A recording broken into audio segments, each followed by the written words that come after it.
8-second knockout in the first round. Fastest knockout ever. Knockouts are the most definitive way to win a boxing match and a great way to endear yourself to fans. Falling ever further behind them. Oh no! Knockouts are also the most exciting finishes in boxing since they often come out of nowhere. They have to be perfect. For 12 rounds, I only have to be perfect for 2 seconds. Show him the work rate. He's in it. And the burn goes down. Perhaps nothing in boxing is as dramatic, and certainly nothing makes as big of a statement as a first-round knockout.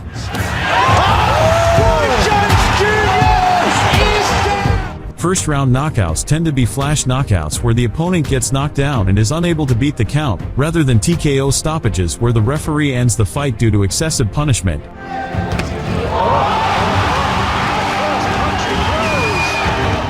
Some of the hardest punchers in boxing history have recorded memorable first-round knockouts, like Mike Tyson, George Foreman, and Sonny Liston.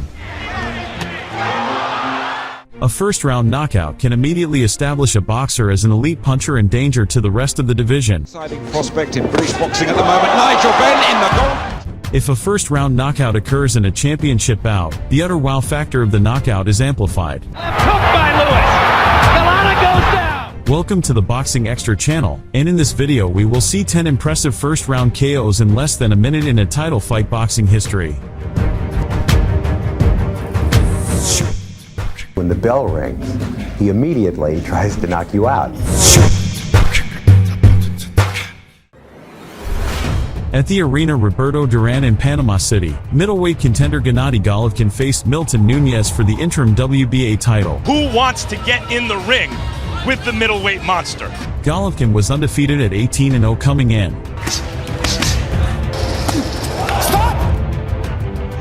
Golovkin attacked Nunez from the start and battered him with both hands until Nunez dropped. He made it up but seemed to be too hurt to continue. Official time 58 seconds. 31-year-old Brewster was making the second defense of the WBO title he had won by stopping Klitschko in shocking fashion the previous April.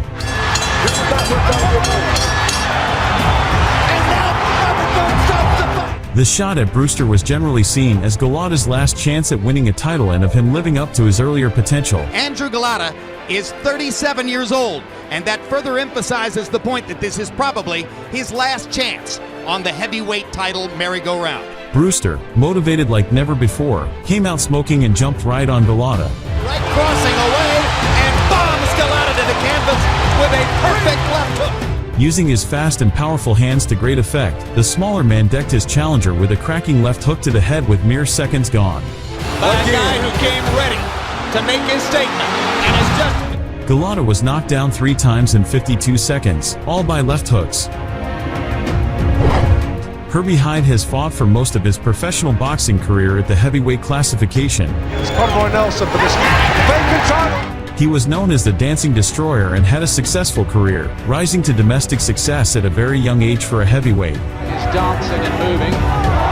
Hyde has twice won the lesser-regarded WBO heavyweight title. Time, and Herbie Hide has won the WBO heavyweight. In April 1998, Herbie Hide is making the first defense of his newly won world title. His opponent that night is American Damon Reed. Through straight away, and that seemed to hurt. Reed, when a left hook's got it. When Hyde stopped Reed in 52 seconds that Saturday night, it was the quickest knockout ever in a heavyweight world title fight.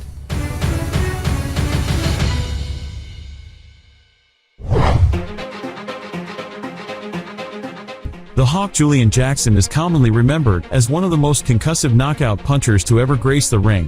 Jackson. I think that I give to boxing the greatest fights. Further behind them. Oh no! This was the second defense of Jackson's middleweight world title reign, and he conclusively dealt with the Puerto Rican inside of 1 round. Already hit Negron, who's had a bit of an out career in that fight. A short left hook detonated on Negron's chin with the echo of the first bell still in many spectators' memories. He does not know what night it is. Upon receiving the blow, the Puerto Rican crumbled away towards the canvas, unable to control his legs. British Lloyd Hunnigan scored a huge upset by beating Donald Curry for the undisputed welterweight championship in 1986.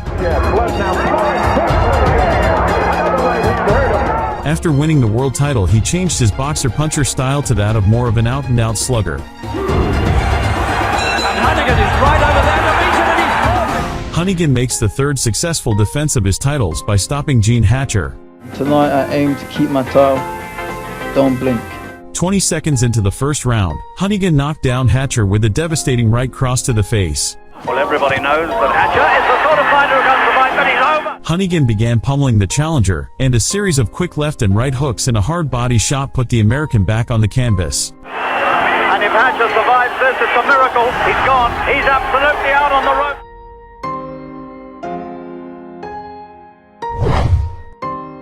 Julius Indongo produced an emphatic upset when he flattened IBF super lightweight champion Edward Trianovski. Touch gloves. And Go to your corners. Julius. However, Indongo, fighting outside of his native Namibia for the first time, clearly hadn't read the script and earned his second consecutive first-round finish after just 40 seconds. Haven't seen too much of him. Oh! Neither man had barely even warmed into the fight when Southpaw Indongo tried his luck with a looping left hook, which landed clean and removed Trianovski from his senses.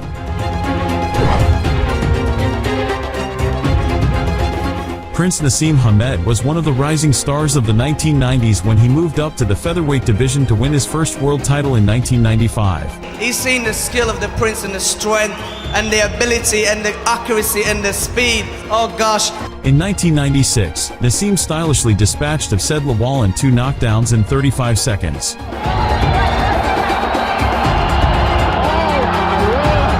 Naseem Hamed didn't waste any time in putting Said Lawal on the floor in his first defense of the WBC featherweight title. The referee, who should have stopped the bout, let Lawal continue for a few seconds before he was dropped again, waving off the fight for good.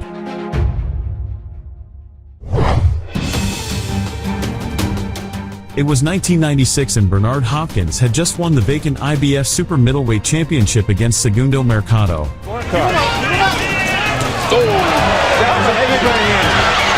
His first defense would be against Stephen Frank, who was 15-2 with 1 draw. As an executioner, I execute my ability and my skill as to be the best that I can be. After a very brief feeling out process, Hopkins unloaded a right hand that put Frank on his back 15 seconds into the bout. And hope to fight it later in the fight. Good right hand right out of the box. Down goes Frank. Official time 24 seconds in the first round. After having knocked out the knockout king Julian Jackson, in only 5 rounds just nearly 3 months ago, McClellan came in the ring with bell to look impressive. There. Julian gonna win it right here. Down goes Jackson.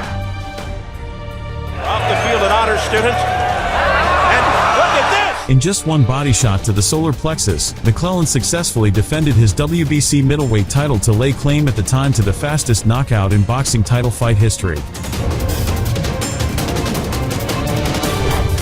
WBO bantamweight champion Zolani Tete needed a mere 11 seconds to record the fastest knockout in world boxing title fight history. With the very first touch of the bout just 6 seconds in, Tete landed a devastating right hook around the guard of fellow South African Sibonisa Gonya, knocking his opponent unconscious instantly to record the historic finish.